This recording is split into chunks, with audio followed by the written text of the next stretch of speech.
Hello and welcome back to another episode of the Curiosity and Kill podcast. If you're new, hello, my name's Ash Bae. I am a stress management and transformational mentor, and today we're talking about fear. So, fear, how is it affecting us? How is it keeping us back from doing the things that we want to do, all of our ambitions, our dreams, all the things? And then what do we do about it? How do we overcome fear? And some personal techniques that I absolutely love and recommend to my clients. So let's start off by talking about fear. So what the hell is fear? Where does it come from? Why is it such a thing? And this is such a nuanced topic depending on your childhood, your experiences, trauma, right? So a lot of things can condition us to perceive things as something scary, perceive things as something life threatening, right? And essentially, what the fear is it's our body, it's our brains, our mind trying to protect us and trying to keep us alive. So we're learning things throughout our life that doesn't always necessarily feel safe, or something happened like X plus Y equals Z. And if in the past it was scary, or if in the past it was hurtful, we don't want to duplicate that experience. So we have to start with having compassion, patience, and empathy for ourselves and say, okay, when I'm experiencing fear, this is my body, this is my brain gearing me up for survival, keeping me alive. So if we can start there and just have a little bit of compassion, do some breathing, and just okay, thank you, body. Thank you for trying to keep me alive. Thank you for protecting me. But right now, I don't need protecting. Because oftentimes, I love saying this, if you've been around for a while, or you might have heard this before, fear, and this is something I use myself. I remind myself this too. So fear, F-E-A-R, is oftentimes false evidence appearing real. Let that sink in for a second.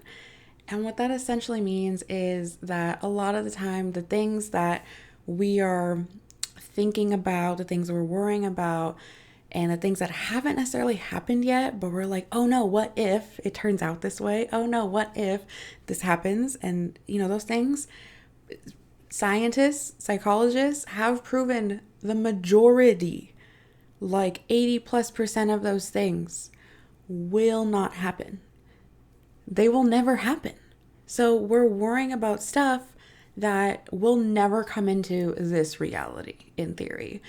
And then in the same vein, in those experiments where psychologists have found that we just worry about things that will never happen, in those studies, they also found that the things that do happen, that we worry about, we actually are better able to cope, better able to handle them than we initially thought. Like, the thing happens, the thing comes, and we're like, actually, that wasn't that bad. I'm okay. I'm safe. I'm alive. It's fine. So this is just another reminder to, again, when fear comes up, whatever that looks like for you, to just take a few moments to breathe. I'm a huge advocate of breath work. If you know, you know.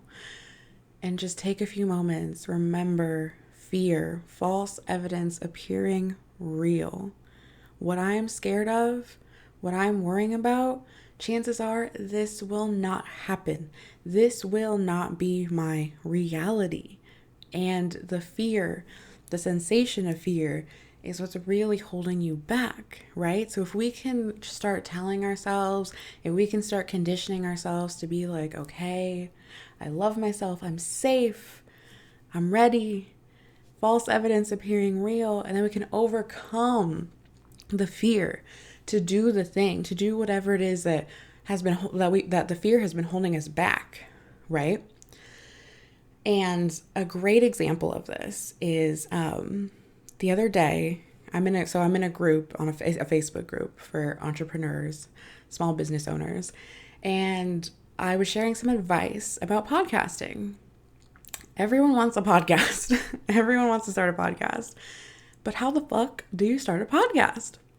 Because a lot of the time, the hang up for anything, whether you're a podcast, a YouTube channel, whatever it is, right? Even just going live on Facebook. The holdup for a lot of people, the majority of people, is the fact that you're just sitting here by yourself with this microphone and this camera, and you're really not talking to anybody in the moment, but you still have to connect with people on the other side. So there's a lot of fear of like, how do I look? How am I going to show up? How am I going to come across? What do I talk about? And a great way to get over that fear, so if this is you, if you want to start a podcast, a YouTube channel, is just to start practicing being in front of the mic, being in front of the camera. So what I suggest, what I think is an amazing idea, again, if you know, you know, I am such an advocate for journaling. Journal, but journal doesn't have to be your classic writing stuff down on a piece of paper. It can be just typing on your phone, and it can also be an audio journal. So practice audio journaling, get in front of the camera, get in front of your mic, just start practicing, getting the nervous system comfortable with expressing yourself while sitting in your recording / podcasting space, right? So you don't have to publish this. Nobody has to see this. We're literally training ourselves. We're adapting the habit. We're training the nervous system to become comfortable, so that way we can then, our bodies start to feel safe in this environment where we're like, okay, I'm talking, I'm expressing myself, I'm thinking these thoughts, and I have these ideas, and I'm just saying them. And you just get used to it over time. And then when you are ready, when your nervous system has been trained and you've developed that habit, that comfortability, then you can start playing with publishing, press record, just send it out there into the universe and see what happens. And literally 9 times out of 10, you will have amazing feedback just because you did the thing. And now you're doing the thing that other people wish they could do because they still haven't gotten over that fear, right? So it's really just about having a mindset reframe and then training the nervous system to overcome that fear, right? Again, fear, false evidence appearing real.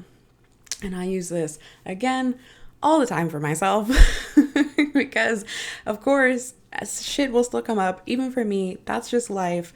Life is always going to throw you curveballs. So we just got to learn. We got to have the tools. How do we overcome it? How do I reframe this mindset?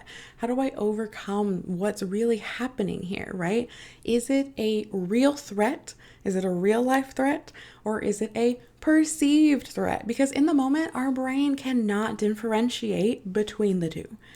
It just can't. It's just part of our survival. It's just part of our monkey brain, and it's part of why we are here. But again, we're in a new age, new society. So if going live, if recording, starting a podcast is something you've always wanted to do, I highly recommend just trying to sit in front of your space, sit in front of the camera, sit in front of the mic, press record. Again, you don't have to publish it. This doesn't have to be anywhere. It doesn't have to exist anywhere on the internet or anyone's eyes see it except for yours. And then, I mean, we can go into a whole nother episode talking about, okay, well, now we got to watch it back and then we're going to edit it. And then there's like self-judgment, but another day, another time.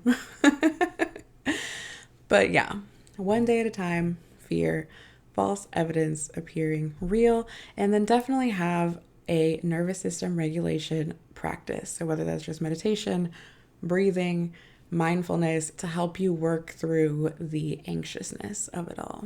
So I hope that helps you. I would love to know how it goes for you. Until next time, lovelies, I will talk to you later. Bye.